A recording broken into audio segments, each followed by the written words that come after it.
गांव सूरजपुर एक बहुत शांत और सुंदर गांव था। वहां मिट्टी के घर थे, छोटे छोटे रास्ते थे और लोग सादा जीवन जीते थे। शाम के समय गांव के लोग अक्सर चौपाल पर इकट्ठा होकर बातें करते थे। इसी गांव में एक युवक रहता था जिसका नाम राम था। राम बहुत शांत स्वभाव का था, कम बोलता था, लेकिन जब भी कुछ कहता था तो लोग ध्यान से सुनते थे। एक शाम राम, उसका दोस्त तेज और अर्जुन गांव की चौपाल पर बैठे हुए थे। माहौल शांत था और चारों तरफ हल्की हल्की हवा चल रही थी। तेज ने मुस्कुराते हुए राम से कहा, राम, तुम हमेशा इतने शांत क्यों रहते हो? लगता है तुम्हारे मन में कोई राज छुपा हुआ है।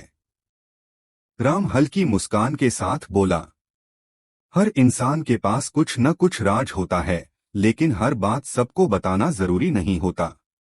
अर्जुन ने आश्चर्य से पूछा, लेकिन गांव में लोग तुम्हारे बारे में क्यों बातें करते रहते हैं? सब कहते हैं कि तुम कुछ बड़ा करने वाले हो। राम ने शांत आवाज में कहा, लोग अक्सर उम्मीदें बना लेते हैं, लेकिन उम्मीदें होना भी जरूरी है। उसी समय गांव के बुजुर्ग मोहन भी वहां आकर बैठ गए। मोहन ने राम से कहा, बेटा राम, मैंने सुना है कि तुम बहुत सोचते रहते हो और गांव के बारे में कुछ अलग विचार रखते हो।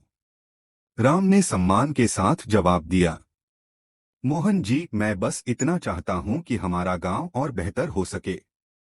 तेज ने तुरंत पूछा, लेकिन कैसे?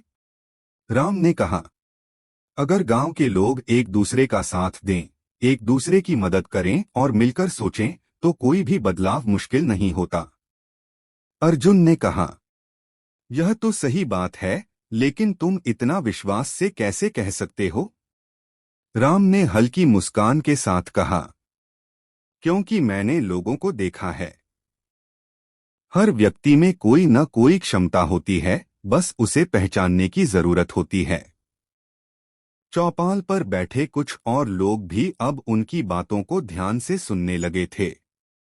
मोहन ने कहा, अगर तुम्हारे मन में कोई योजना है तो गांव के लोग उसे सुनना चाहेंगे। राम कुछ पल शांत रहा और फिर बोला, मैं चाहता हूं कि हमारा गांव ऐसा हो जहां लोग एक दूसरे को समझें, एक दूसरे की मदद करें और साथ मिलकर आगे बढ़े। तेज ने कहा, यह बहुत अच्छी सोच है, लेकिन क्या यह संभव है? राम ने जवाब दिया, अगर इरादे सच्चे हों और लोग साथ हों, तो सब कुछ संभव है।